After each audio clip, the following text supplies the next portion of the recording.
component of the United Nations 2030 Agenda for Sustainable Development. One of the targets of Sustainable Development Goal 4 is ensuring all young people achieve literacy and numeracy, and that adults who lack these skills are given opportunity to acquire them. Due to the prevailing coronavirus pandemic, the 2020 International Literacy Day, which was observed on the 8th of September, focused on literacy teaching and learning in the COVID-19 crisis and beyond. The campaign devoted special attention to the role of educators and changing pedagogies, especially on youths and adults, to whom literacy learning is a lifelong learning perspective. This edition of Platform examines how the International Literacy Day 2020 was celebrated in Nigeria with a focus on educators and literacy learning. Our guest is Professor Abubakar Haladu, the Executive Secretary, National Commission for Mass Literacy, Adult and Non-Formal Education. The Commission had in October 2016 outlined how it planned to produce 30 million literate Nigerians in 3 years. Now in 2020, what is the total population of illiterate persons in Nigeria? With the prevailing COVID-19, how has the Commission targeted Nigerian youths and adults to reduce the level of illiteracy? All these questions and more for Professor Abubakar Haladu. He was appointed Executive Secretary, National Commission for Mass Literacy, Adult and Non-Formal Education in 2016. Professor Haladu is an educationist whose area of specialization is literacy studies and community education.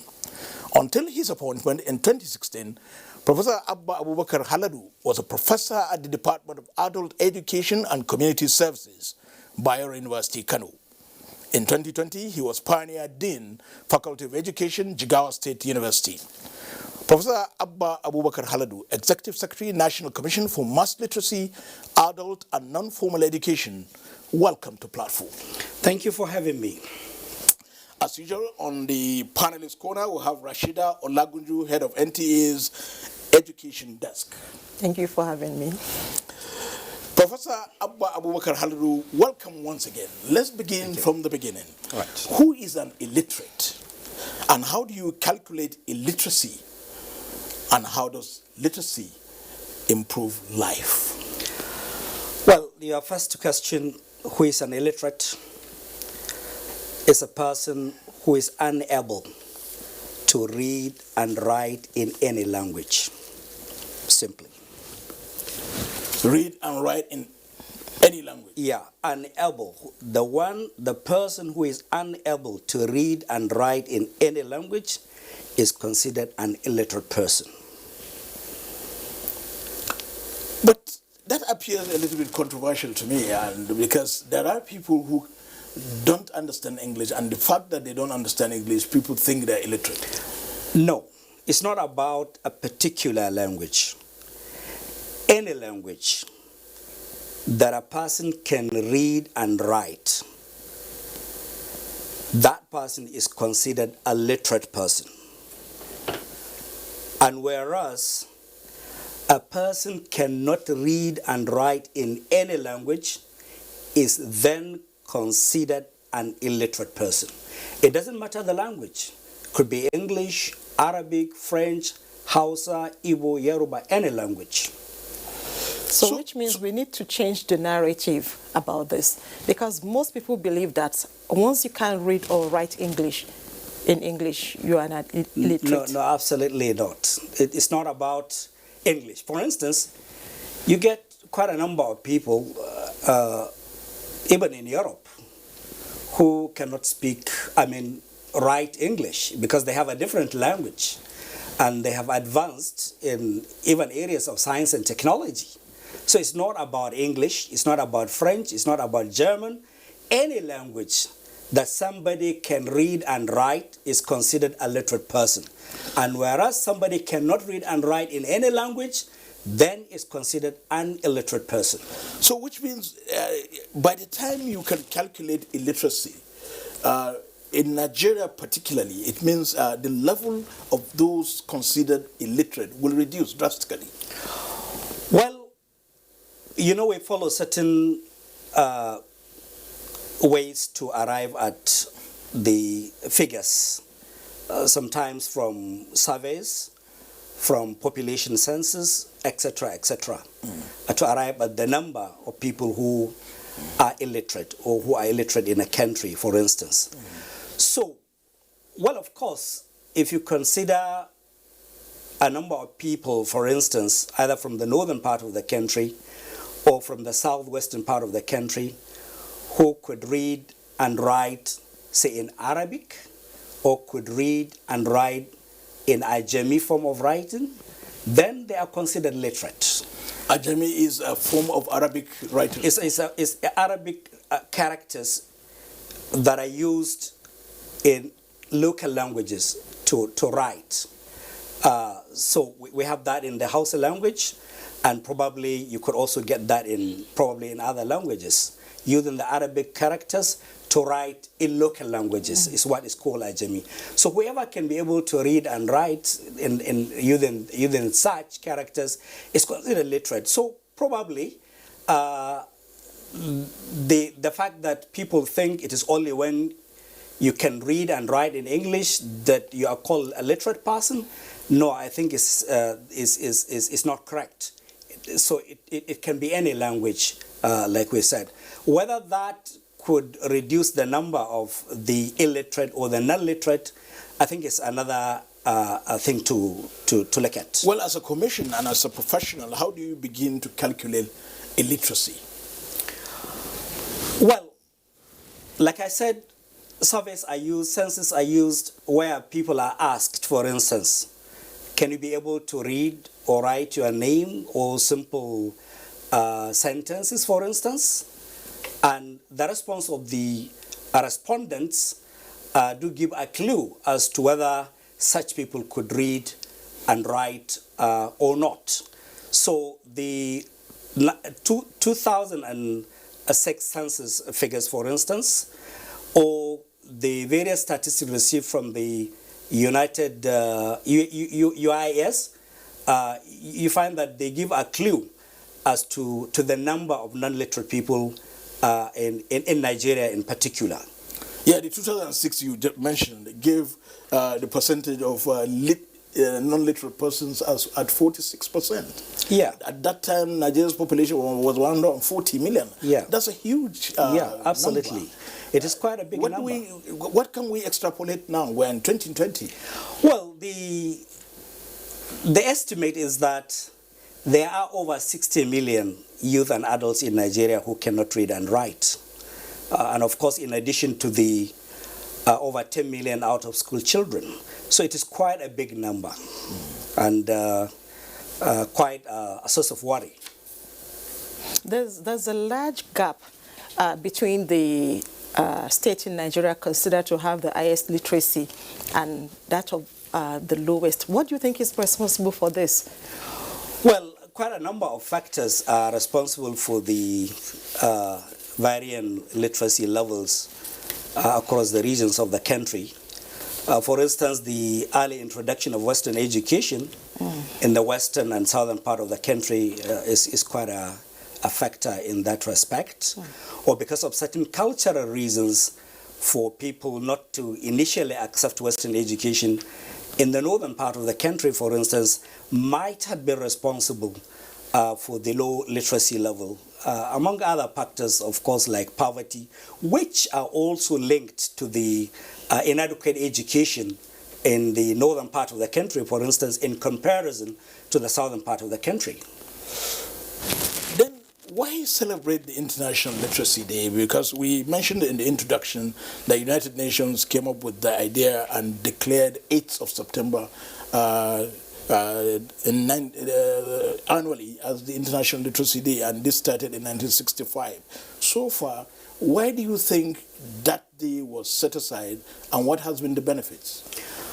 Well, the day was set aside in order to inform the public on the importance of literacy as a matter of dignity and human right, and of course to also advance the cause of literacy agenda generally, so that both governments and people could be aware of the importance of literacy on the one hand, and on the other, the challenges that abound in terms of the large number of people that are unable to access this fundamental skill in life. So, over the years, the Literacy Day has been celebrated, of course, since 1967. And annually, you find that a lot of advocacy is being made. People are being informed, both policymakers, that look, there are certain things you haven't done, and that is why the illiteracy level is high. And to the clients or the beneficiaries, to also be reminded that, look, it is important for you to access and acquire the literacy skill because it is fundamental, it is foundational for success in life, for attaining growth, development, and sustainability. So we believe that the celebration adds up to the information level, to the sensitization and mobilization of both policymakers and the general public to support the literacy agenda. Okay, yes, it is a good one. But would you say it has impacted on Nigeria literacy level positively? Well, it is not only a celebration that will impact on a literacy level. Yes, to some extent. If, for instance, as a result of the Literacy Day celebration, for instance, pockets of policymakers were able to be informed and they take the necessary positive steps to provide the necessary resources, for instance, or political will to improve literacy skills of their people, then it has added value. And likewise, if the general public are mobilized, are sensitized, are informed, and they're able to also join a literacy class where they are, then we can say it has impacted positively. Was that what happened? Because that was where I asked this question. Was that what happened? Because like many other days that we celebrate in Nigeria, annually we roll out drums, we have seminars and conferences, all sorts of things. We gather policymakers, as you rightly said, and we come out with lofty ideas on how to move a certain day forward. And apart from that, aside that, you won't hear much about the implementation of those policies until the next year again. Well, that is, I want to believe, a different issue, which I believe that you are going to ask us or to ask me about. But irrespective of the celebrations, well, we can be able to say that, yes, we are recording some little successes in that respect. But where a nation, for instance, face squarely the issue of fighting illiteracy is far beyond the issue of a particular day that is being celebrated. There are a lot of issues that needs to be looked into. I'm pretty sure we're going to look at them. I appreciate your response, but let's now zero it to the 2020 celebrations, which was dedicated to literacy teaching and learning in COVID-19 crisis and beyond. How did it go in Nigeria? Well, the theme, of course, is a reflection of the current situation we are in, the coronavirus crisis or pandemic, which led to the closure of schools and learning centers in both formal and the non-formal education sector. So what the theme is saying is that we need to look at the situation, see how teaching and learning could happen within the pandemic, and also what happens after the pandemic because of certain changes which needs to be made in the way teaching and learning takes place, either for literacy learners or for other adult and non-formal education programs. For instance, there is a growing emphasis on the use of the information technology, ICT. Technology, ICT, to improve access to education and learning.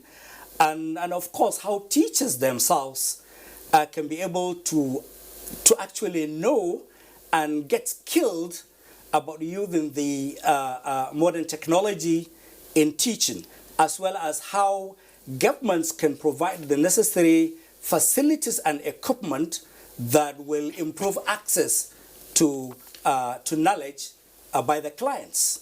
So it is talking about what do we do, what are we doing, or what do we do during the pandemic, and what do we do after the pandemic in order to ensure that teaching and learning, meaningful teaching and learning continue. So what did you find out, and what are your resolutions? Well, like you all know, it is quite difficult for face-to-face meeting during this time. So the available options left to us, of course, had to do with essentially the traditional information technology that we have been using, particularly radio and television. And we have rolled out pockets of literacy by radio programs, particularly in English, for new literates, because there is a little difficulty in teaching the stuck illiterates the skills only using the radio or the television. But for new literates, they can be able to learn using these information outlets. But there is a fundamental challenge in using the other ICT media in terms of accelerating teaching and learning because of a number of factors, particularly in developing countries like ours. So we are using the traditional information and communication technology available to us to improve access to learning, and then we are planning to see what happens after the COVID so that traditional teaching and learning can actually continue, because it will be difficult to replace the teacher. It will be difficult to replace also the traditional way of doing things in our own context. But of course, we have to keep on improving what we have so that we can also go along with the current trend in the world using the ICT to ensure that teaching and learning takes place. I was going to ask that. You don't want to attempt the virtual classrooms at all? Well, it depends, particularly at the basic level, which we give more emphasis on. It's a little bit difficult. You can just imagine non-literate people in a village, right? Who are being constrained by a number of issues, be it poverty, be it lack of electricity, be it lack of even the modern cell phones and Android phones and what have you. How do you do that? I think one will only be eluding himself to think that that can happen. But probably at higher levels of education, where you are talking about distance learning, you find that that can happen. And to some extent, it is happening, particularly at the higher levels of the private universities. The public universities, of course, are closed because of the strike action. But you find that pockets of these are happening. But if I tell you that virtual learning can take place at the basic literacy level, I'm not telling you the truth. Definitely. Definitely. Now, let's zero to the theme of the 2020 celebration. Who are the educators in a mass literacy learning process, and what will you say are the pedagogical changes needed? Well, it depends on the level that we are talking about. We need to appreciate the fact that we have the basic level, the basic literacy level, which is equivalent to primary 3. We have the post-literacy level, which is equivalent to primary 6. Then we have the continuing education levels, the equivalent of the junior secondary school and the equivalent of the senior secondary school. And then you now go on to open learning, open distance learning, right? Where the clients can acquire whatever level of education or degrees. Now, if you're talking at the basic level, these are we call them facilitators. And these are volunteers, mostly volunteers. They can be teachers from the formal education sector. They can be my humble self or yourself. So, volunteering. So they don't get paid. No, they get allowances. Okay. They get allowances for like monthly allowances, just to support their transportation to the literacy centers where they are providing services. So the non-formal education sector relies more on volunteers, not salaried staff, because it's not going to be possible.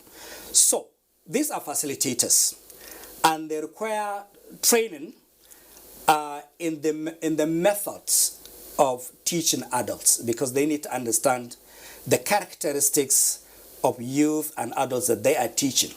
They need to understand classroom management, and then they need to understand probably then a little bit of what they can be able to use in terms of modern technology to teach. So they require all this kind of training, right, to enable them carry out their duties. Then if you move to the higher level of, let's say, post-literacy or continuing education, you also rely on services from existing teachers, for instance, who, however, needs to be trained to provide those services, because you are dealing with a subset that they are not children, and therefore they need to be treated with decorum, with respect, to understand their characteristics, their challenges, so that the teacher can be able to carry them along. These are people who probably missed opportunity, and therefore you have to treat them. Yeah, it's a second chance to treat them with kids' clubs. So the facilitators, or if you like, call them teachers, they need special training in this. That is the pedagogy, how they can be able to handle the adult learners, how they can be able to manage the classes, how they can be able to mobilize, how they can be able to assess the learning of the clients, and how they can be able to even relate with the community. Because these are people who probably think that they don't take the issue of the literacy or education essential. So you need to do a lot to sensitize them, to mobilize them. It's a community endeavor. And therefore, the facilitators, all the teachers, or whatever you may call them, need special training in this. So how many of them do you have now? And then how many learning centers do you have across the country? Well, it is very difficult to say how many learning centers you have. Why? Because the services are provided by different actors. For instance, you can have the state agencies for mass education mounting programs. You can have, in some respects, some local government councils doing so. You have non-governmental organizations in the sphere, in the field. You also have some international development partners intervening to provide such services. And sometimes the National Commission for Mass Literacy, Adults and Informal Education do provide some interventions in terms of rural facilitator scheme. So it is very difficult to say precisely these are the number of classes that you have, unlike what you have in the formal education setting, right? It's a little bit difficult. But what we do annually is to carry out monitoring and evaluation of the programs that go on across the states. And from 2016, 2017, 2018, and 2019, you find that averagely there are, like, say, the number of people that are turned out to be literate, 700, 800, 900, right? It's less than 1 million in persons that you graduate to become literate. To become literate. Yes, okay. It's less than a year. I mean, it's less than 1 million in each of the years that I actually mentioned. That is across the nation. Yeah, across the nation. Yeah, across the nation. Both the classes offered by either government agencies or non-governmental organizations. Okay, now, you didn't say anything about the educators. Do we have them? Are they sufficient for this? Yeah, we have sufficient educators. Like I said, the sector rely more on volunteers, and they are available. They are quite well-educated Nigerians that are willing to always volunteer to provide such services. Where the problem lies is how do you remunerate them? How do you provide the requisite learning materials that they are going to use? How do you ensure that the centers are open, they are there, and therefore they can actually be able to provide such services? So that's where the problem lies. The sector is never lacking in terms of those who are going to teach or who are willing to provide services in non-formal education centers. Okay, in that case, are there in any way, is there any partnership between you and UBEC? Because I know UBEC has this a project for training teachers, especially those with special needs. Is there any collaboration between you and UBEC in this? Well, there is area of collaborations between the National Commission for Mass Literacy, Adult and Non-Formal Education and the Universal Basic Education Commission. But the emphasis of training teachers being anchored by UBEC or by NTA or by TRCN has to do more with the formal education sector. Primary school teachers, junior secondary school teachers, right?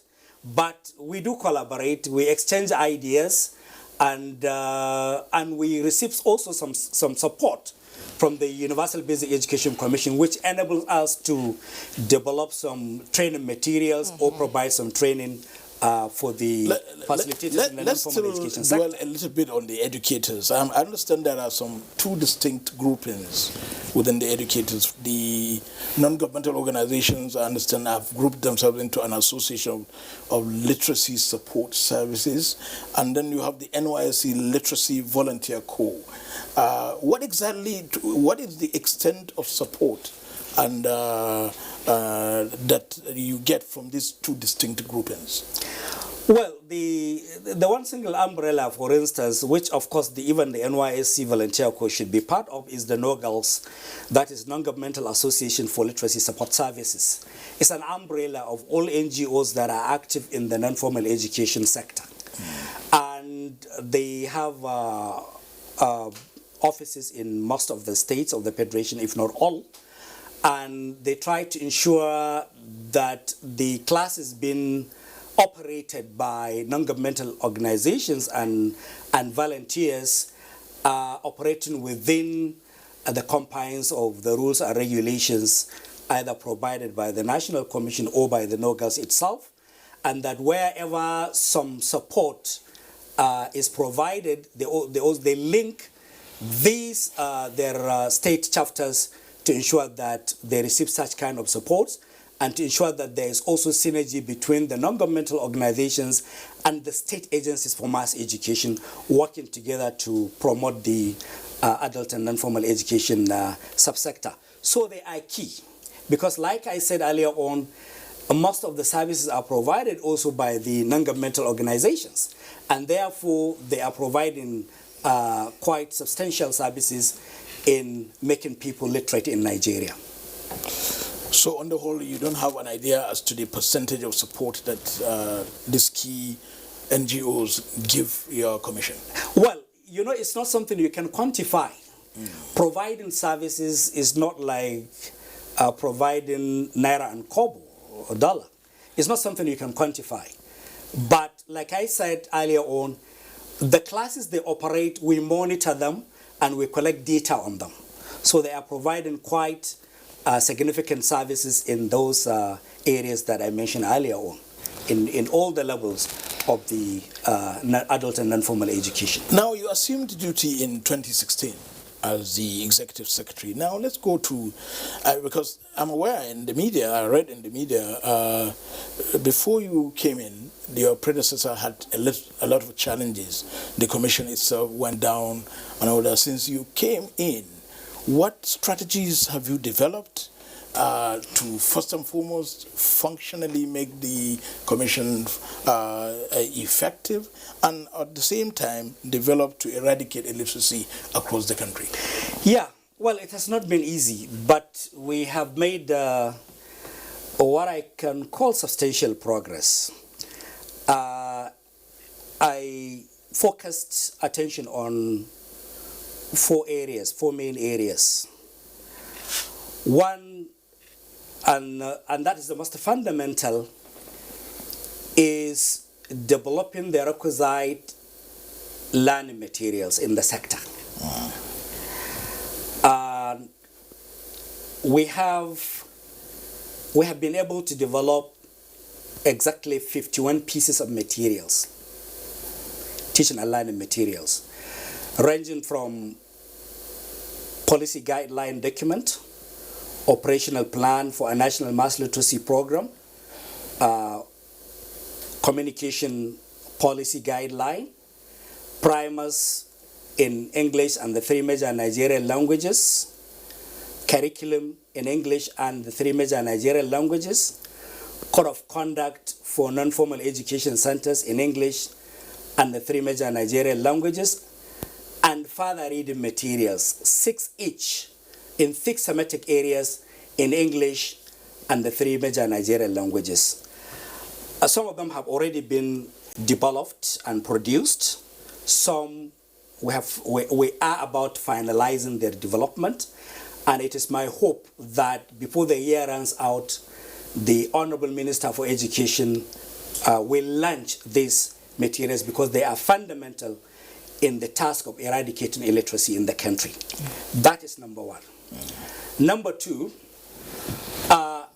is to ensure that facilities, especially physical facilities that belongs to the non-formal education sector, are not only safeguarded but rehabilitated and improved upon, so that they can serve the very purpose they were established for in the first place.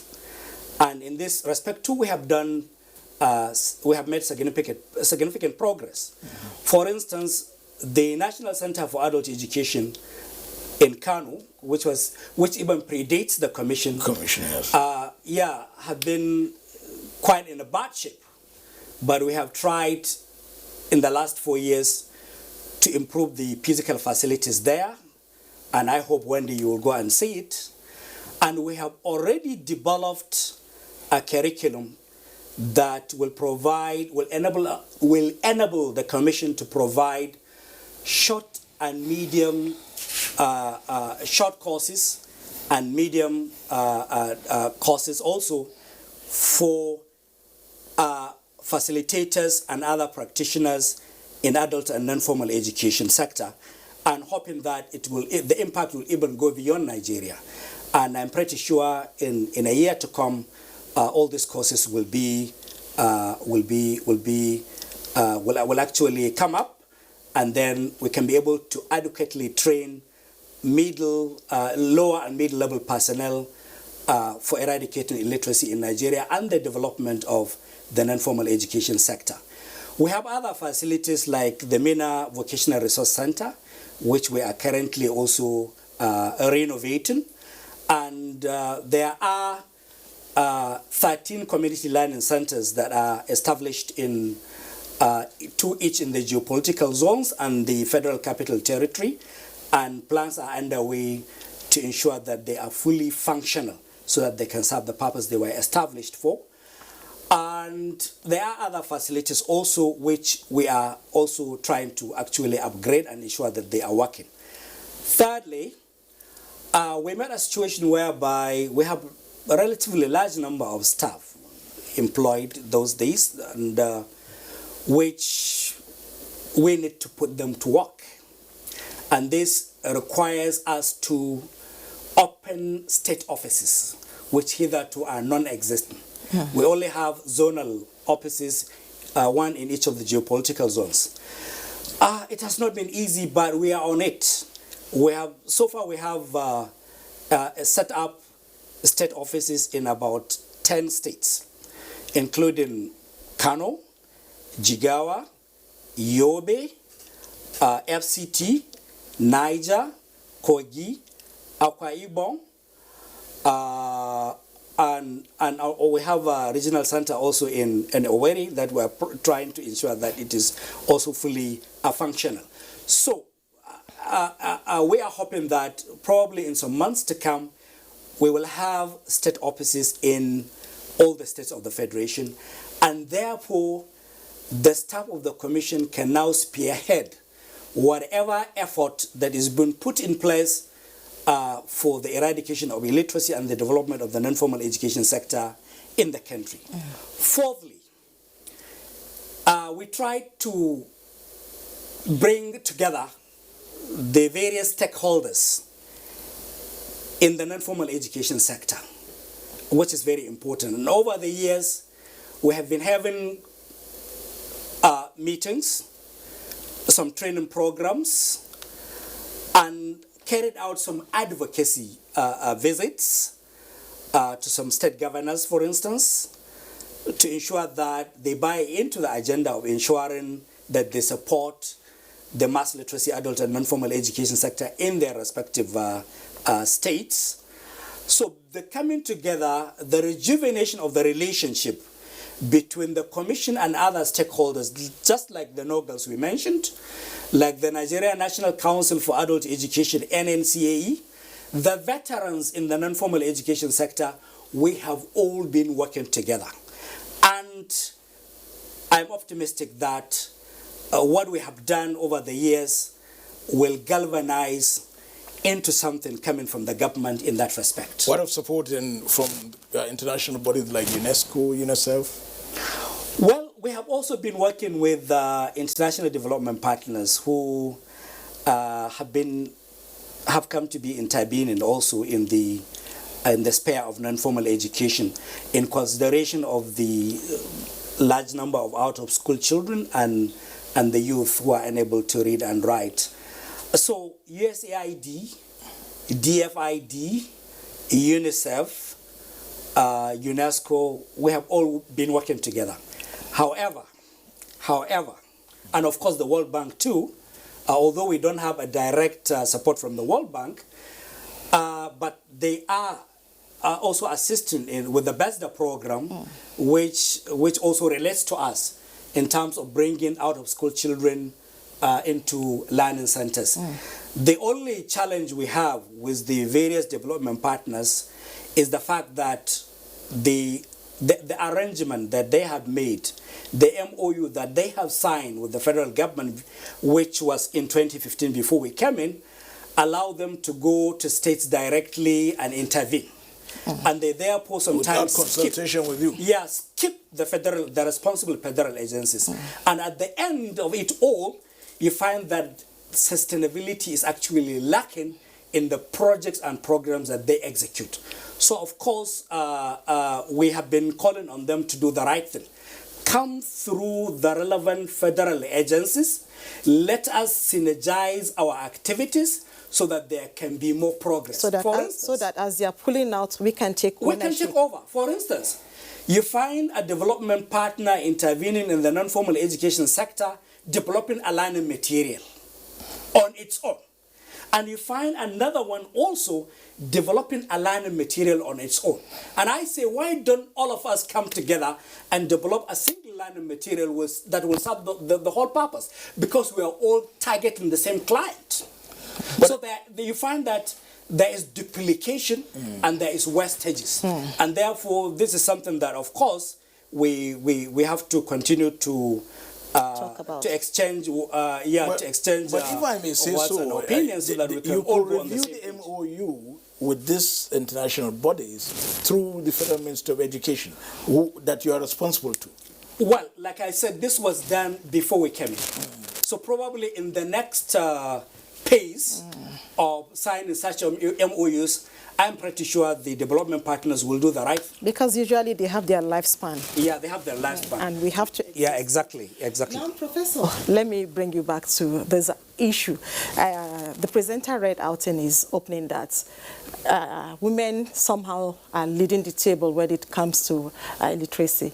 So what are we doing to change this narrative, given the fact that most often... In fact, two-thirds, yes, according to statistics. Most often it is mothers that are usually at home when children come back to school. So how will she put them through their school assignment and stuff like that?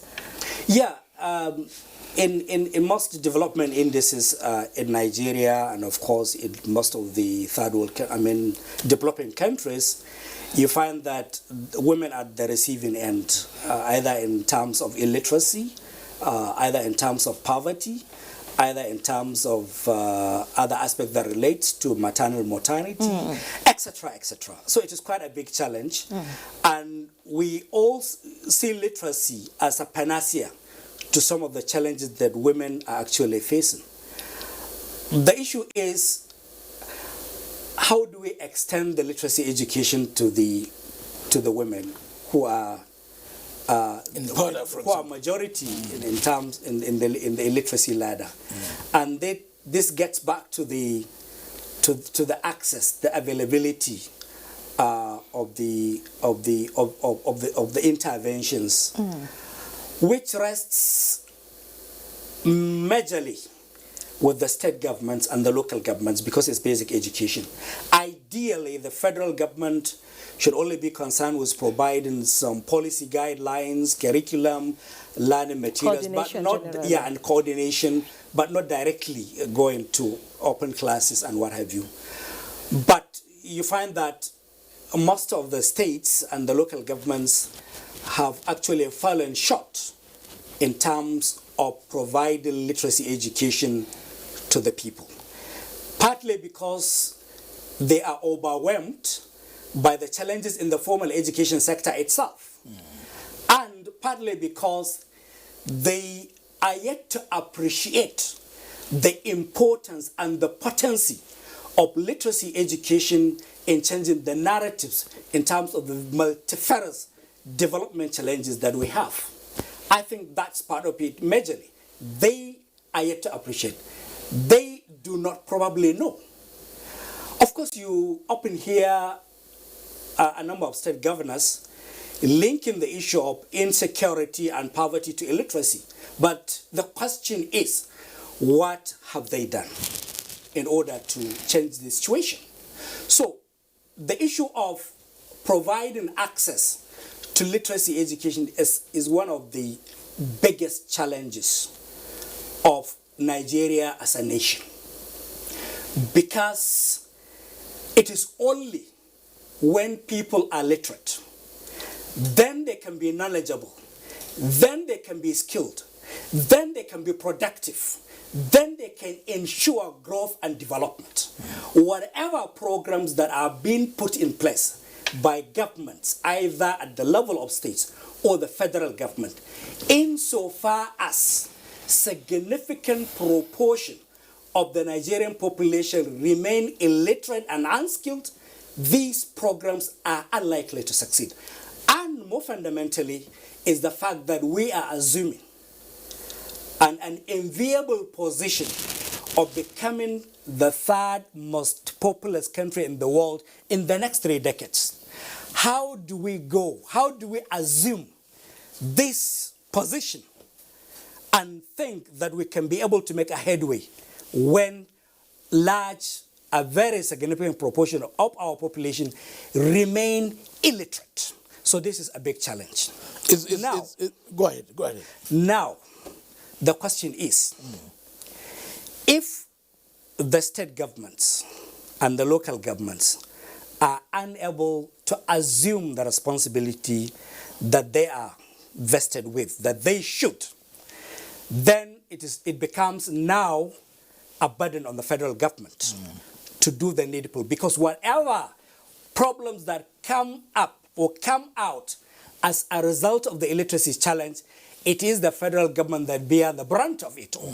The large chunk of it. The large chunk of it. Now, and this is why, in your introduction, you said when we came in, we made a plan of how we can make 10 million people literate in a year in 3 years, so that we can be able to at least somewhat halve the illiteracy challenge.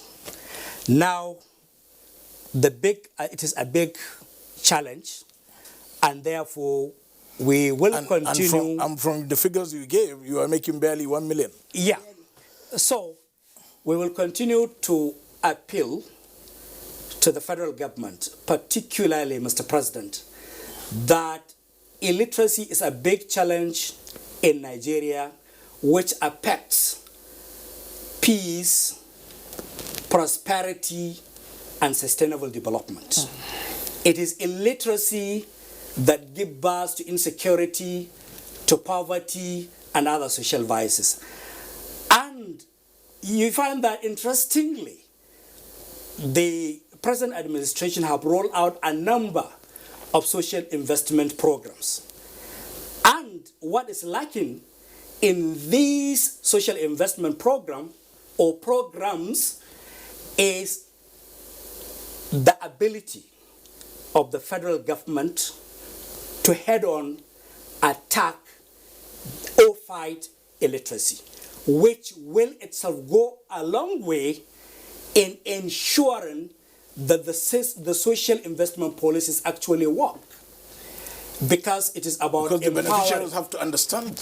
Pardon? The program. The beneficiaries need to understand the programs in the first place. Of course, to and how understand to make the programs. judicious use of what is given to them. Or whatever is given to them. Because it's not simply a dish out for them to eat and look for more tomorrow. It is about empowering them so that they can stand on their feet. And this requires literacy education.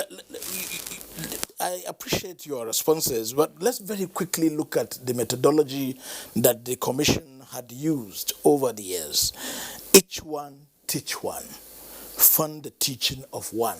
How far so far? Well, this came up in the early 2000s, around 1991, 92, where then the campaign was launched, each one teach one or fund the teaching of one. As a result of the fact that governments are not willing to give out the necessary resources to fight illiteracy. And therefore the Commission at that time resorted to the fact that, okay, being our brothers keepers, let us also make a contribution along that line, so that each literate person should be able to teach a non-literate person to become literate. If this can be done, right? If you have 100 million literate Nigerians, then they should be able to teach and make 100 million Nigerians literate, of which case you find that not much resources will be needed from governments to execute probably a campaign against illiteracy. But it's easier said than done. There are a lot of questions or issues that will also have to come up.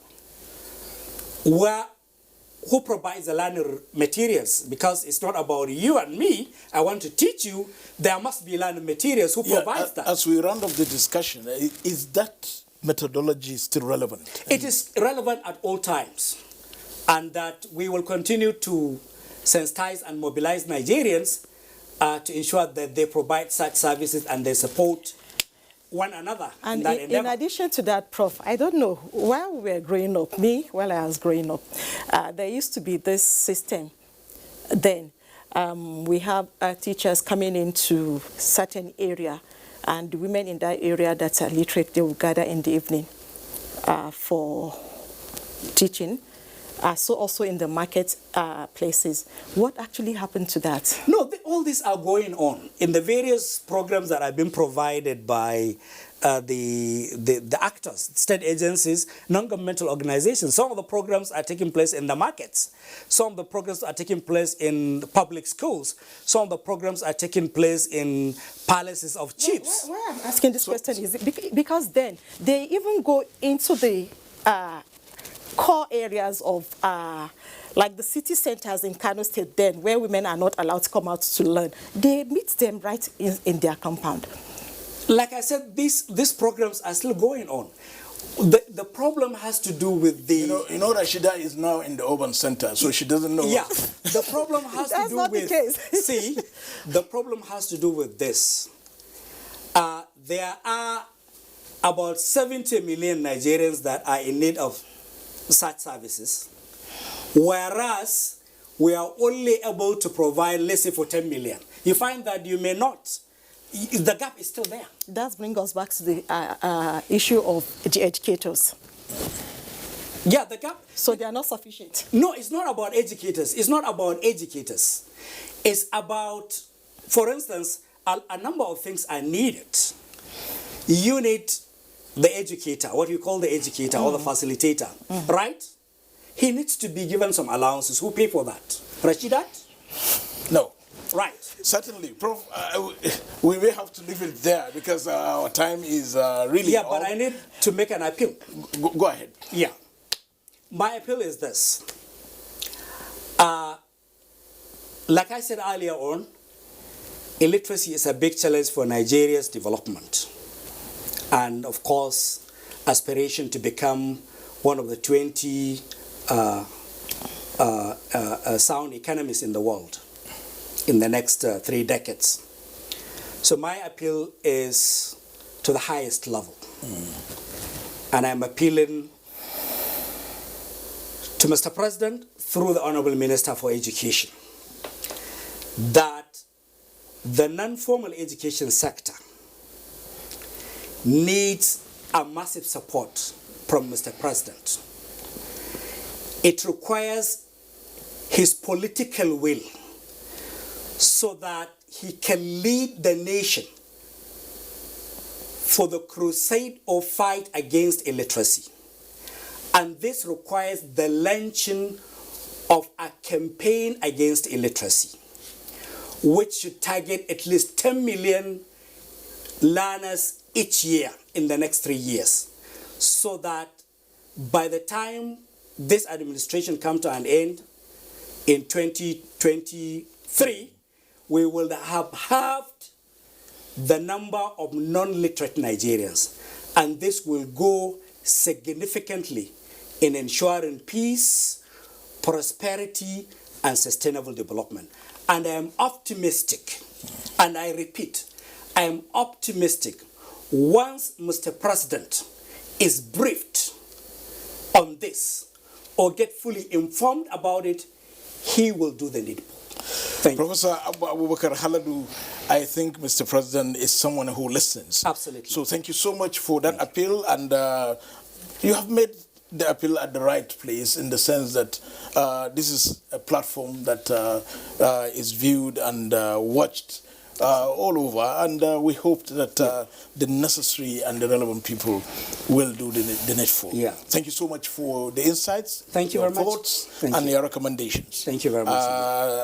Rashida Olagunju, head of NTA's education desk, thank you for your insights as well. Thank you for having me. Platform examined how Nigeria celebrated the 2020 International Literacy Day.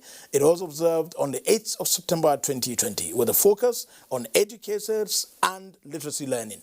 Our guest, Professor Abubakar Haladu, Executive Secretary, National Commission for Mass Literacy, Adult and Non-Formal Education, spoke extensively on the Commission's strategies to reduce the level of illiterate Nigerians across the board. That's Platform. Thank you for watching. I'm Muhammad Kudu Abubakar. Bye for now.